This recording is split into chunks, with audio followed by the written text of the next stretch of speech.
हरे कृष्णा। आज हम जैव धर्म की आज की जो हमारी क्लास है 16 चैप्टर हमारा चल रहा है। क्या चैप्टर? माया ग्रसित जीव तत्व का विवेचन, कि माया से बद्ध जो जीव है उसके बारे में हम सुन रहे हैं। तो इस चैप्टर में पहले हम राधा रानी का नाम लेंगे। राधा मेरी स्वामिनी, मैं राधे को दास, जन्म जन्म मोहे दीजियो, वृंदावन को वास। सब दारन को छोड़कर आई तेरे द्वार, श्री वृषभानु की लाडली, नेक मेरी ओर निहार। तो अपने आचार्य वर्ग को और गुरु वर्ग को सबको नमन करके हम आगे बढ़ते हैं। इस चैप्टर में जो क्वेश्चंस है, बहुत ऐसे क्वेश्चंस है जो जनरली सबके माइंड में आते हैं जब कोई स्पिरिचुअल लाइफ में, जैसे हम लोग बहुत सारे लोग इस तरह के क्वेश्चन हम लोगों से करते हैं कि भगवान की इच्छा के बिना तो पत्ता भी नहीं हिलता, तो फिर भगवान हमें कष्ट क्यों दे रहा है? वो चाहे तो हम सबकी बुद्धि ऐसी कर दे, हम सब भगवान का भजन करें, वो क्यों नहीं करता है? ऐसे क्वेश्चन होते हैं। जैसे दुर्योधन कहता था ना कि धर्म में तो मेरी प्रणीति नहीं है और अधर्म से मेरा मन हटता नहीं है, और ये आप ही करवा रहे हो। मतलब हर चीज़ के लिए क्या करते हैं, हम भगवान को प्रेम करते हैं। तो उस तरह के बहुत सारे क्वेश्चन हैं इस चैप्टर में। श्रील भक्ति विनोद ठाकुर ने ये सारे स्पष्ट किए हैं। जैसे कल हमने इसमें देखा था जब बजनाथ जी पूछ रहे थे कि ईश्वर की लीला के लिए दूसरे जीव कष्ट क्यों पाते हैं, तो हमने देखा जो कष्ट है, क्लेश और सुख जो है वो मन की वृत्तियां हैं। हमारा मन जिस चीज को चाहता है उसमें हमें लगता है सुख है, और जिसको नहीं चाहता उसको उसमें लगता है हमें क्लेश है। तो देखा था हमने कैसे एग्जाम्पल से कि एक ही वस्तु जो आज सुख का कारण है वो दुख का कारण भी होती है। तो सुख और दुख जो है उस वस्तु में, उस इंसान में नहीं है, वो हमारे मन का भ्रम है, हमारी मन की प्रतीति है, वो उसको किस तरह से ग्रहण करती है।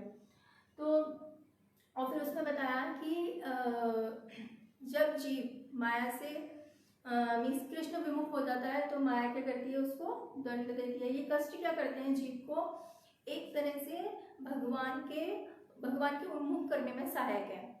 कोई भी कष्ट यदि लास्ट में सुख में बदल जाता है तो वो सुख कर ही है। तो जैसे कि सोने में अगर अशुद्धि आ गई तो उसको क्या करते हैं, पीट पीट के उसको शुद्ध करते हैं। उसी तरह से शुद्ध अवस्था में जीव जो है वो भगवान का दास है। जीवात्मा को बनाया तट पर, इसलिए क्या था, वो भगवान का नित्य दास। लेकिन उसमें अशुद्धि आ गई क्योंकि उसने क्या सोचा कि नहीं मैं भोगता हूँ, मैं दास हूँ। इस अशुद्धि को दूर करने के लिए माया ने क्या किया, उसको इस कारागार में डाल दिया, और यहाँ पे अब उसको दंड मिलते हैं। वो दंड, वो कष्ट और वो दंड जो है, जब वो बार बार वो कष्ट उसको मिलते हैं, तब क्या होता है, एक टाइम ऐसा आता है जब उसके अंदर ये विवेक जागता है कि मैं ये दंड क्यों, मुझे ये कष्ट बार बार मिल रहा है, मैं तो नहीं चाहता दुखी होना, फिर मैं क्यों दुखी हूँ। तो जब इस तरह का विवेक उसके अंदर आता है तब उसके अंदर जिज्ञासा आती है कि मैं दुखी हूँ तो मुझे क्या करना चाहिए। और फिर वो अब इसमें भी अलग अलग वो है कि जैसे इसमें एग्जाम्पल दे रहे थे प्रभु जी कि कोई जैसे कोई इंसान है और उसकी पत्नी का देहांत हो जाता है। अब वो बहुत दुखी हो जाता है, तो वो उसको पहले सुख दे रही थी, आज वही उसके दुख का कारण हो गई। अब वो क्या करता है, वापस से वो ये सोचता नहीं है कि ये चीज़ दुख का कारण है, वो वापस से उसी में सुख ढूंढता है और वो दूसरी शादी कर लेता है, और दूसरी शादी कर लेता है, फिर उसके फिर वही कुछ ना कुछ प्रॉब्लम और वो उसको क्लेश मिलते हैं। अब जो विवेक जिसके अंदर जागृत होता है वो ये सोचता है कि अगर मुझे सुख मिलना होता उससे तो आज मैं सुखी होता। तो सुख या दुख जो है वो मेरे मन का भ्रम है, वो वस्तु में नहीं है। आज कल हमने कई सारे एग्जाम्पल्स इसके देखे थे। तो जब इस तरह अब वो जिज्ञासा जब उसके अंदर जागती है अगर, तो गुरु के पास जाता है। तस्मात् गुरु प्रपद्यते जिज्ञासु श्रेय उत्तमम, उत्तम जिज्ञासा लेके वो गुरु के पास जाता है। शब्दे पढ़े च निष्णातम, मतलब उसमें ऐसे गुरु के पास जिसको कि भगवान का साक्षात्कार हुआ है, और जो वेदों में उसने सारे शास्त्र पढ़े हैं और उसको शास्त्रों का सार पता है, हाँ, और वो उनको फॉलो करता है। तो इस तरह से इस तरह की जिज्ञासा लेके जब कोई जाता है कि मैं यहाँ पे कष्ट क्यों भोग रहा हूँ, तब धीरे धीरे उसको पता चलता है कि जहाँ मैं सुख ढूंढ रहा था वहाँ तो सुख है ही नहीं। जैसे एक किसी को बोला कि मेडिसिन लेके आनी है, वो चला गया लाइब्रेरी में, और लाइब्रेरी में वो मेडिसिन ढूंढ रहा है, तो उसको मेडिसिन मिलेगी क्या? नहीं मिलेगी लाइब्रेरी में। फिर बाद में उसको पता चलेगा अरे मैं तो गलत जगह पे आ गया। तो उसी तरह से हम कोशिश कर रहे हैं यहाँ पे सुख ढूंढने की। जब हमें समझ में आता है कि यहाँ पे तो सुख है ही नहीं, ये तो दुखालय हमें, तब भगवान की तरफ उन्मुख होते हैं, और तब जो सुख है वो मिलता है। तो अंत क्या हुआ उसका? सुख में उसकी परिणति हुई। तो वो कष्ट भी क्या हो गए फिर? वो कष्ट भी भगवान की एक तरह से कृपा हो गई, जो कि जिसने हमें जो सुख था उसकी तरफ उन्मुख किया। क्योंकि हर प्राणी, हर जीव क्या चाहता है? सुख। हर कोई सुख के पीछे पागल है, हर किसी को सुख चाहिए। क्यों? क्योंकि वो आनंद जो है भगवान के अंदर है, और हम उनके अंश हैं, तो हमारे अंदर भी उसको पाने की चाह है।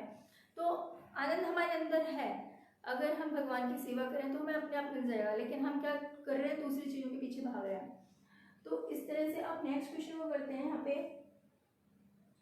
जीव की बद्धावस्था का क्लेश यद्यपि अंत में सुखदायक होता है, कि हमें जो बद्धावस्था में जो क्लेश मिला वो क्या हुआ? अंत में अगर भगवान की तरफ उन्मुख हो गए तो वो सुखदायक हुआ। कोई भी क्लेश यदि अंत में सुखदायक है तो वो क्लेश, उसका मीनिंग नहीं रह जाता क्लेश का। तथापि वर्तमान अवस्था में अत्यंत कष्टदायक है। कष्ट अंत में तो चलो मान लिया सुखदायक है, लेकिन अभी तो उससे हमें कष्ट मिल रहा है। क्या सर्वशक्तिमान कृष्ण इस कष्टप्रद मार्ग के अतिरिक्त कोई दूसरा पथ नहीं निकाल सकते थे? कि इसके अलावा कोई दूसरा मार्ग नहीं हो सकता था? तब बाबा जी क्या बोलते हैं कि कृष्ण की अनेक प्रकार की लीलाएं हैं, कृष्ण हर तरह की लीला करते हैं, लीला में है, लीला पुरुषोत्तम है। तो जब कृष्ण अनेक प्रकार की लीला करते हैं तो उनमें से क्लेश वाली भी एक लीला ही है। अब उसको उन्होंने इस तरह से समझाया। अब वापस यहाँ पे क्या हुआ? कृष्ण को एक ब्लेम दिया कि उनके कारण उन्होंने ऐसा मार्ग दिया कष्टप्रद। तो इसमें एक एग्जाम्पल से समझ सकते हैं हम कि एक कोई बहुत बड़ी कंपनी का एक मालिक है, उसका बेटा है। तो अब उसका बेटा वो चाहता है मेरा बेटा पढ़ लिख के बहुत अच्छा ऑफिसर बने, तो अब बच्चे को पढ़ने के लिए बोल रहे हैं। अब बच्चा जब पढ़ाई करता है तो पढ़ाई करने में सुख है? सब स्टूडेंट्स जानते हैं कि पढ़ाई करने में सुख नहीं है, कितना कष्ट करें तो आनंद नहीं मिलता, लेकिन पढ़ना पड़ता है जबरदस्ती, क्योंकि ये उसको पता है अभी मैं ये कष्ट भोग लूंगा तो अंत में सुखदायक होगा। तो अब अगर तो ये भी क्या हुआ? पिता ने तो नहीं चाहा उसको कष्ट मिले, लेकिन पिता ने ऐसा क्यों किया जिसके बाद में उसको सुख मिले। तो उसी तरह से यहाँ पे हम पिता को दोषी ठहरा सकते हैं क्या कि उसने अपने बच्चे को कष्ट दिया? अगर वो उसको नहीं देता, नहीं पढ़ने को बोलता, मान लो कंपनी का मालिक ही बना देता डायरेक्ट, तो कंपनी में भी बहुत सारे काम उसको करने होते, तो उसमें भी कष्ट है। और यदि ये भी नहीं करके कहता चलो मैं कमा रहा हूँ तुम खाओ आराम से, तो उसमें भी आज हम देख रहे हैं ना लॉकडाउन में सब लोग जब घर में बैठे हैं, जब कोई कार्य नहीं है तो खुश हैं, उसमें भी कष्ट है। तो उसमें बैठे बैठे अब जब ये अगर कुछ काम नहीं करेगा बैठेगा तो बहुत सारी बीमारियां आ जाएंगी, और उसमें कुछ आनंद वाली बात नहीं है। तो इस तरह से कोई भी लीला हम अगर इस जड़ जगत की भी कोई भी हम लीला ले रहे हैं, कोई भी कार्य हम देख रहे हैं, तो उनमें आनंद के साथ साथ क्या है? कष्ट भी है। तो उसी तरह से भगवान की जो अनेक लीलाएं हैं उनमें ये भी एक लीला है। लेकिन इसमें ये नहीं कि भगवान पे हम दोष लगा दें कि भगवान के कारण है, जैसे पिता के ऊपर हम नहीं लगा सकते। अभी जब बच्चा छोटा होता है, स्कूल जाता है तो बहुत रोता है वो, अब पेरेंट्स को भी बहुत कष्ट होता है और बच्चे को भी कष्ट होता है जब वो रोते हुए स्कूल जाते हैं, लेकिन फिर भी उस कष्ट को दोनों झेलते हैं। क्यों? कि इसका अंत जो है वो सुख कर है। उसी तरह से ये जो यहाँ पे जो सारी लीलाओं में से एक जो कष्ट वाली लीला है, ये भी एक पेशेंस के साथ सहन करनी है, जिससे कि हमें पता है उसका अंत जो है वो सुख कर है, हम कृष्ण के सन्मुख होंगे। हम यहाँ पे बताया कि सब प्रकार की विचित्रताओं को जारी रखने के लिए कोई भी लीला छोड़ी नहीं जा सकती। दूसरे प्रकार की लीलाएं करने पर भी उस लीला के उपकरणों को किसी न किसी प्रकार कष्ट अवश्य। कोई भी सुख की भी लीला है, अगर हम चित्त जगत में भी देखें तो वहाँ पे भी जब गोपियों को विरह है कृष्ण का, जब कृष्ण छोड़ के जा रहे हैं तो वहाँ पे भी उनके लिए वो कष्ट है। तो या फिर यशोदा माँ है, जब ब्रजवासियों को छोड़ के गए भगवान, या फिर देवकी वसुदेव हैं तो उनको कष्ट मिला। तो वहाँ पे भी ऐसा नहीं है कि सारी सुख की लीलाएं हो रही हैं, हर उसमें क्या है, हर लीला में ये लीला निहित है। और फिर क्या है, कृष्ण जो है वो परम पुरुष है, वही भोक्ता राम है, और सारे उपकरण जो है उनके अधीन है। तो कर्ता पुरुष अब कर्ता की इच्छा के अधीन होने पे कुछ ना कुछ कष्ट पाना स्वाभाविक है, लेकिन वो कष्ट जो है वो हमारा मन का भ्रम है। यदि हम समझ लें कि ये तो जो लीलाएं चल रही है उसका एक पार्ट है और इसका अंत जो है सुखकर है, तो भगवान की सारी लीलाओं में से ये भी एक लीला है।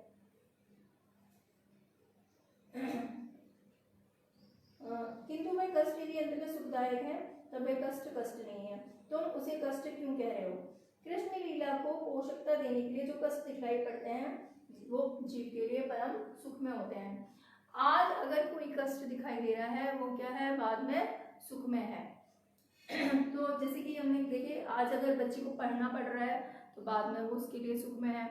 यदि आज हमें कष्ट मिल रहा है और फिर उस कष्ट से हमारे अंदर विवेक जागृत हो रहा है कि मैं ये त्रिताप क्यों सहन करूं, और वो क्वेश्चन लेके हम गुरु के पास जा रहे हैं और हमें अल्टीमेट एक सोर्स ऑफ प्लेजर हमें मिल रहा है, तो अंत में सुख है। कृष्ण लीला की पोषकता के लिए जो कष्ट दिखलाई पड़ता है वह जीव के लिए परम सुख में है। श्री कृष्ण में जो सुख का अंश है उसे छोड़कर अब क्या है, हमने कृष्ण तो आनंद में है, हम उनकी सेवा करेंगे तो सुख अपने आप ही मिल जाएगा, और उसमें जो कष्ट है वो भी सुखकर है।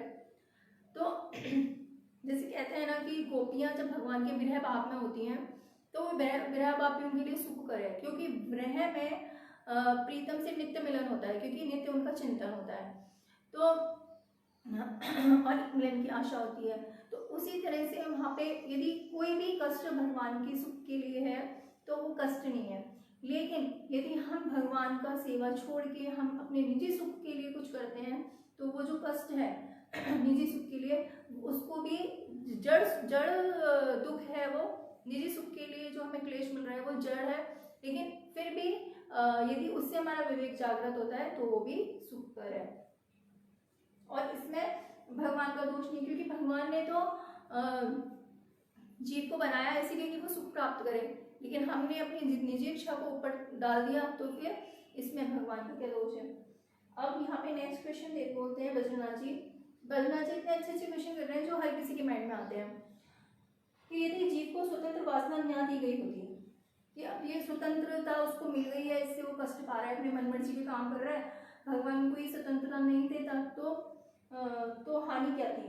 कृष्ण को पता ही था कि जीव को स्वतंत्रता देने से वह कष्ट पाएगा, फिर भी भगवान ने उनको स्वतंत्रता दे दी, और ऐसी दिशा में जीवों का कृष्ण उत्तरदायी है। फिर वही कृष्ण को ब्लेम किया कि स्वतंत्रता क्यों दे दी, उन्हें तो पता था स्वतंत्रता का दुरुपयोग करेगी जीवात्मा, तो उसको स्वतंत्रता नहीं देनी चाहिए थी।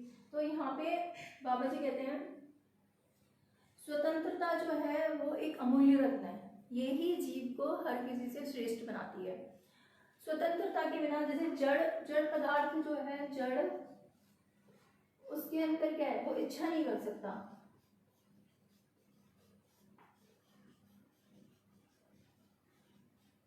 उसके अंदर ये स्वतंत्रता नहीं है।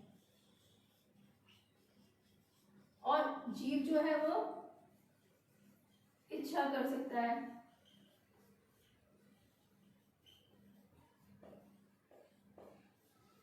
ये स्वतंत्रता उसको मिली हुई है। अब ये स्वतंत्रता भी कहाँ से? कृष्ण, क्योंकि कृष्ण के 64 गुण है, उनमें से 50 को जो जीव के अंदर है उनमें स्वतंत्रता भी एक है, लेकिन बहुत अणु मात्रा में। तो जीव जो है वो जड़ से श्रेष्ठ है या नहीं है? जीव हमेशा जड़ से श्रेष्ठ है। क्यों श्रेष्ठ है जीव जड़ से? जीव इसलिए श्रेष्ठ है जड़ से क्योंकि जीव को क्या मिली हुई है? स्वतंत्रता मिली हुई है। जैसे एग्जाम्पल दे रहे थे प्रभु जी यहाँ पे कि डायमंड है, कितने भी करोड़ का कोई डायमंड है, बहुत दुर्लभ डायमंड है, लेकिन उसका मूल्य बताया किसने? जीव ने बताया उसका मूल्य। अब यदि उस डायमंड डायमंड ही डायमंड है और कोई जीव उसका उपभोग करने वाला नहीं है, तो उसकी कोई वैल्यू नहीं है। तो जीव क्या हुआ, उससे श्रेष्ठ हुआ। और उसी तरह से मान लो एक भिखारी भी है और उसने भी उस डायमंड को उठा लिया, तो वो उसका भोग कर सकता है, डायमंड उसका भोग नहीं कर सकता। तो वो उसका भोग कर सकता है, तो कौन श्रेष्ठ हुआ, जीव श्रेष्ठ हुआ। तो जीव जो है वो जड़, अगर उसको स्वतंत्रता नहीं मिलती तो ये भी तुच्छ हो जाता। अतएव चित्त पदार्थ के समस्त जो गुण हैं वो उसमें भी हैं। जैसे अभी हमने बोला कि जो भगवान के गुण है वो सारे इसके अंदर है, तो उसमें एक स्वतंत्रता भी है, लेकिन शुद्ध परिमाण में पदार्थ के उस धर्म को पदार्थ से अलग नहीं किया जा सकता, इसलिए स्वतंत्रता जो है वो श्रेष्ठ है। ऐसी स्वतंत्रता से युक्त जीव कृष्ण का प्रिय सेवक है। अब ये स्वतंत्रता मिली है कि भगवान की सेवा करें, तो इस भगवान का प्रिय सेवक है, लेकिन जब इस स्वतंत्रता का वो दुरुपयोग करता है तब वो कष्ट पाता है। अब इसमें भी भगवान देखिए क्या करते हैं।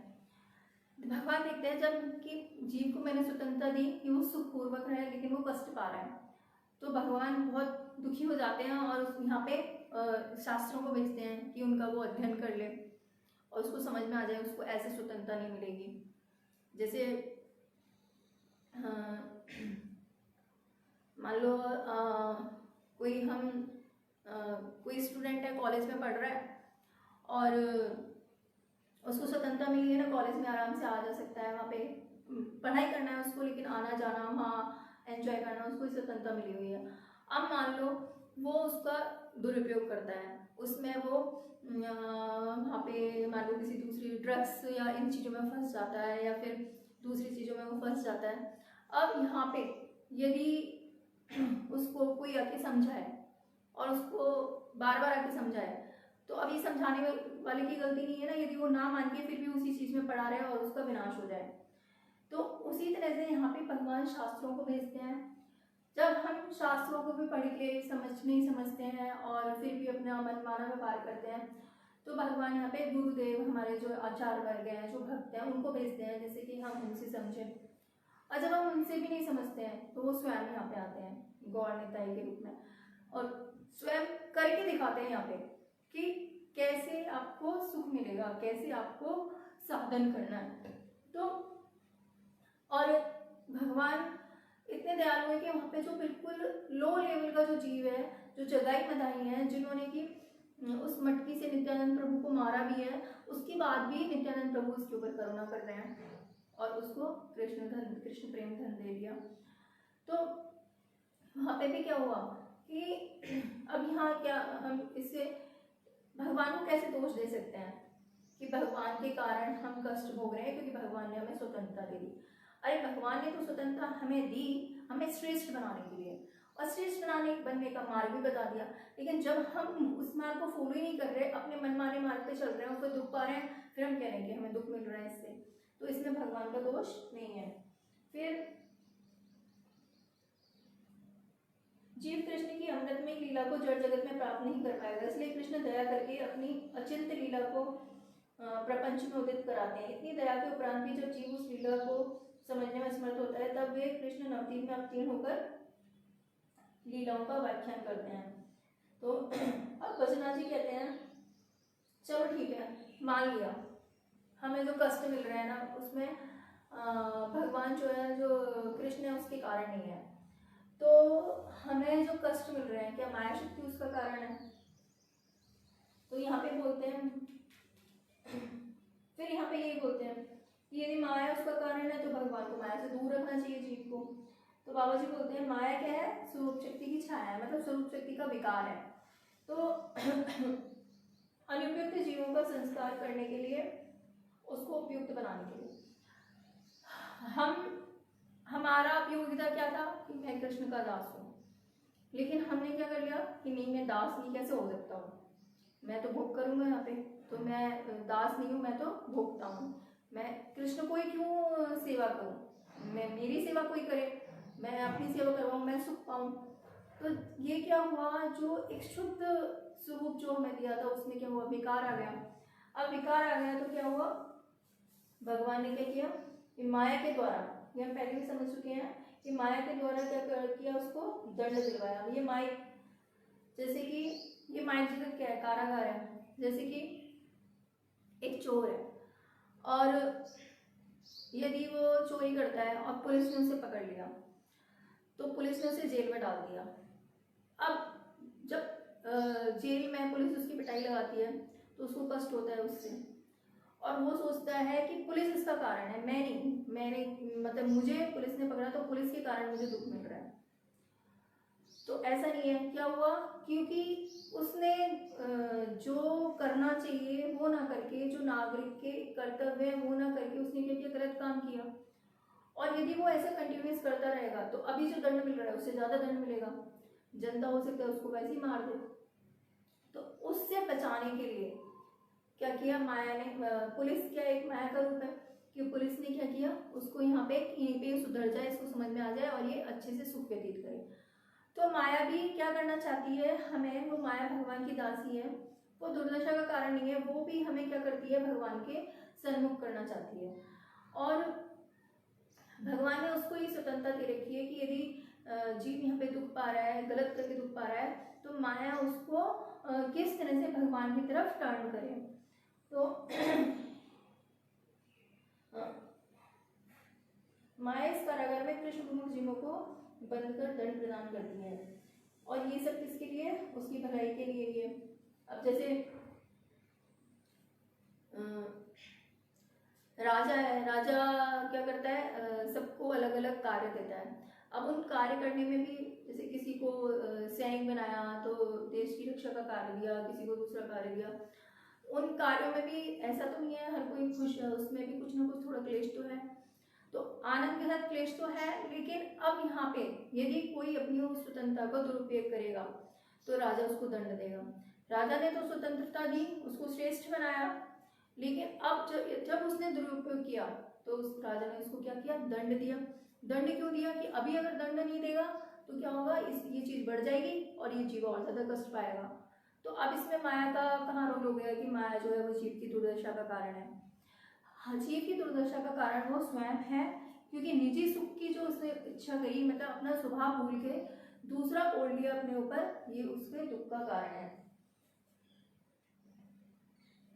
अब इसमें नेक्स्ट क्वेश्चन पूछते हैं वो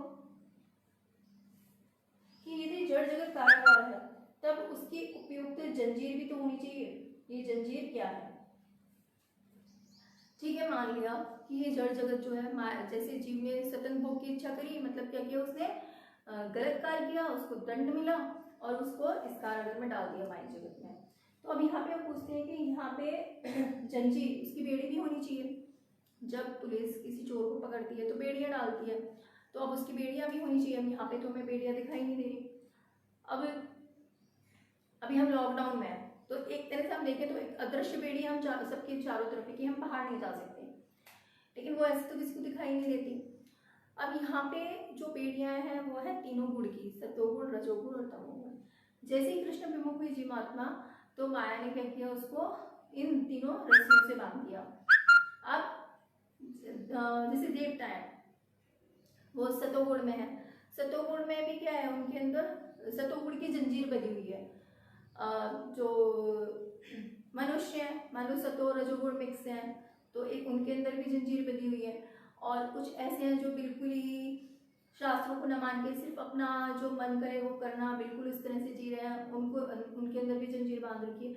जंजीर सबको बांध रखी है, चाहे हम कह सकते हैं देवताओं को सोने की जंजीर बांध रखी है, या रजो और सतोगुण मिक्स जो जीव है उसको चांदी की बांध रखी है, तमोगुणी को लोहे की बांध रखी है, लेकिन जंजीर तो जंजीर है, वो किसी की भी है, वो दुख तो सबको एक जैसा ही दे रही है।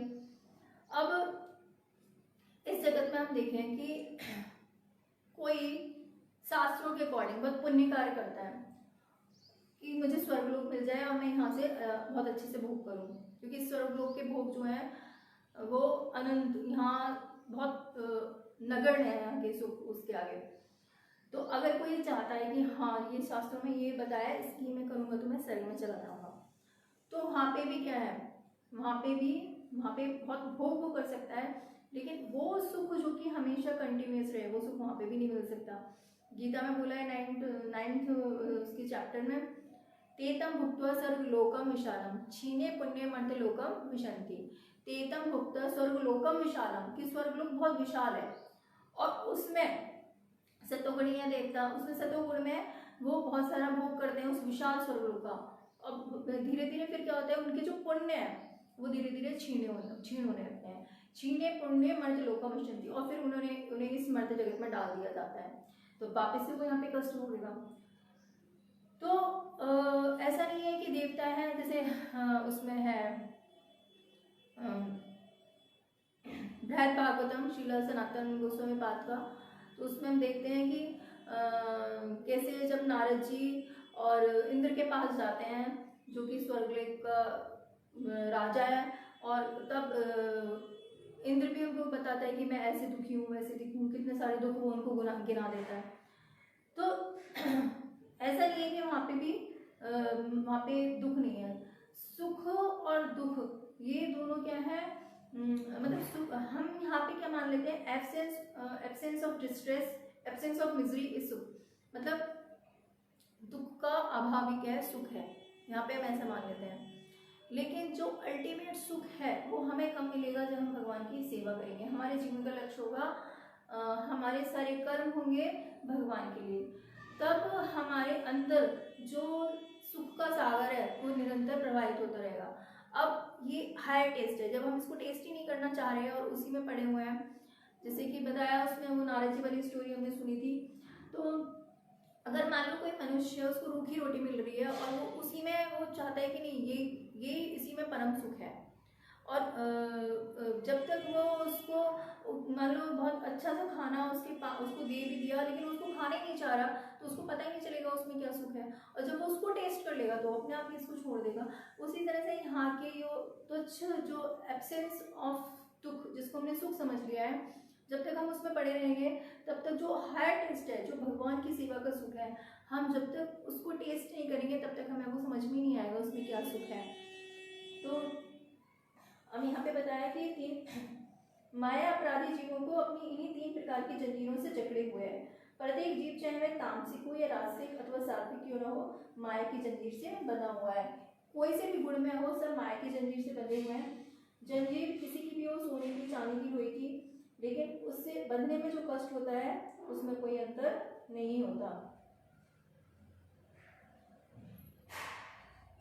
अब यहाँ पे नेक्स्ट क्वेश्चन करते हैं कि माया की जंजीर, जो जीवात्मा है ना वो तो चित्त है, जीवात्मा चित्त कण है, भगवान का अंश है, भगवान की स्वरूप शक्ति की एक शक्ति थी जीव शक्ति, और जीव शक्ति क्या ने बनाया जीवात्मा को, तो वो तो चित्त कण है।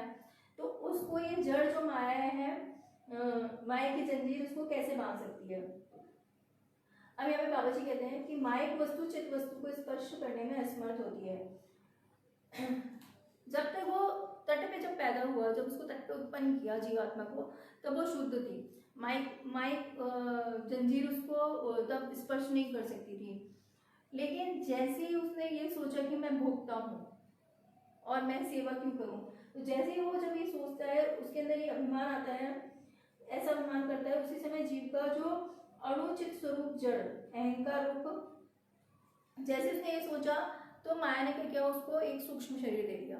सूक्ष्म शरीर मन बुद्धि अहंकार चित्त से बना हुआ है। तो अब जैसे ही अहंकार उसके ऊपर आ गया, वो माया जो जीवात्मा है वो तो जीवात्मा को तो माया की जंजीर टच नहीं कर सकती, लेकिन अब जैसे ही इसके ऊपर सूक्ष्म शरीर डाल दिया, जैसे ही इसके अंदर ये अहंकार आ गया मैं भोगता हूँ, तो अब इसके ऊपर ये सूक्ष्म शरीर डाल दिया, या फिर हम इसको कहेंगे लिंग शरीर डाल दिया, सूक्ष्म या लिंग शरीर जैसे ये डाल दिया, अब इसको वो स्पष्ट कर सकती है, और इसके ऊपर फिर वो और क्या डाल देती है, स्थूल शरीर डाल देती है। हमारा जो मन है वो क्या है, सूक्ष्म शरीर, और बुद्धि अहंकार ये सूक्ष्म शरीर, ये हमें क्या कर रहे हैं, हमारी उन्नति और अवनति के लिए यही कारण है। जो स्थूल शरीर केवल जैसे आंख ने किसी को देखा, अब मन ने उसको उपभोग करने का चाहा, तो हम जो उपभोग करते हैं वो हम स्थूल शरीर से करते हैं, लेकिन पीछे कौन है उसके, सूक्ष्म शरीर। तो इस तरह से जो सूक्ष्म शरीर है वही हमारी अवनति और उन्नति का कारण है। तो यहाँ पे जैसे ही उसने सोचा तो महाराज उसको ये शरीर दे दिया। और सात्विक अहंकार से युक्त उच्चतर लोकों में वास करने वाले जीव देवता कहलाते हैं। अब जिनमें सात्विक अहंकार आ जाता है, अहंकार भी 3 तरह का है, सात्विक, राजसिक और तामसिक। जिनमें सात्विक अहंकार है वो कहाँ चले गए, वो स्वर्ग लोक में चले गए और उनके सात्विक जंजीर है। और राजसिक जीव देवता और मानव भाव मिश्र होते हैं, उनमें चांदी की है। और जो तामस जीव हैं वो जो शास्त्रों को बिल्कुल मानते ही नहीं, उनके अंदर लोहे की जंजीर है। इन जंजीरों में जकड़े हुए जीव कारागार से बाहर नहीं निकल सकते और कितनी भी यंत्रणाएं प्राप्त कर लें वो यहीं पे रहना चाहते हैं।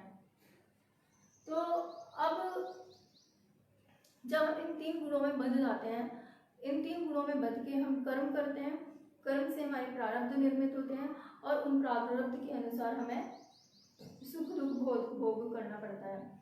अब हम इससे निकलने का कोई तरीका नहीं है। क्या बोला है चैतन्य चरितामृत में, कृष्ण भक्ति यदि है बलवान विदित कलम काटी करे कान कान, कि यदि इससे निकलना है तो क्या करना पड़ेगा, कृष्ण भक्ति, भक्ति कैसी, बलवान, कैसी होनी चाहिए, बलवान, कभी भी डिगे ना। हमारा क्या होता है, जैसी कुछ क्लेश कष्ट सामने आता है हमारी भक्ति डगमगा जाती है, सबसे पहले हम माला छोड़ देते हैं। लेकिन ये बलवान यदि है तो जो प्रारब्ध हैं उनको भी खत्म कर सकती है। बहुत सारे एग्जाम्पल्स हैं इसके। तो लेकिन हमें रखना क्या है, कृष्ण भक्ति को बलवान रखना है। तो उसके लिए हमें साधन करने हैं और साधन हमें बताए हुए हैं कि हमें चांटिंग करना है, कथा श्रवण करना है। ये कथा श्रवण करने से और ये जो भक्तों के आचरणों को, जैसे भक्तिशीला भक्ति विनोद ठाकुर का हम संग कर रहे हैं, उनके विचारों को जान रहे हैं, उनको जानने से क्या होगा कि हम भगवान की सेवा अच्छे से कर पाएंगे। हम जो माला भी कर रहे हैं, अपना जाप भी कर रहे हैं, उसको हम और अच्छे से कर पाएंगे। अभी लॉकडाउन चल रहा है तो लॉकडाउन में तो हम अपना नंबर ऑफ राउंड्स बहुत बढ़ा सकते हैं। तो एक ग्रुप है हमारा, उसमें नंबर ऑफ राउंड्स का काउंटिंग भेजना होता है। उसमें मैं देखती हूँ कि अभी लॉकडाउन चल रहा है तो लोग कैसे उसका फ़ायदा उठा रहे हैं। 108 राउंड्स एक दिन में कर लेते हैं। तो कोई 70, कोई 80, कोई 108, मतलब तो वो इस चीज़ का फ़ायदा उठा रहे हैं। अब हम वही है, हम माया में हैं, बंधे हुए हैं, लेकिन हमें उससे निकलना है। तो इस चीज़ अब दिमाग लगाएं कि अब अभी लॉकडाउन में फंसे हुए हैं और इस चीज़ का फ़ायदा कैसे उठाएं। ज़्यादा से ज़्यादा माला करें, जाप करें, भगवान का नाम का चिंतन करें। तो इस तरह से आज हम इतना ही करेंगे। कल के और जो बजरंग जी के क्वेश्चंस हैं वो हम लेंगे। सारे क्वेश्चंस ऐसे हैं जो नॉर्मली हम लोगों के माइंड में आते हैं और जब आपसे लोग पूछते हैं, जब हम ये सुनेंगे तो हम उनको आंसर कर सकते हैं और हम भी इस चीज़ को समझ सकते हैं। हरि बोल।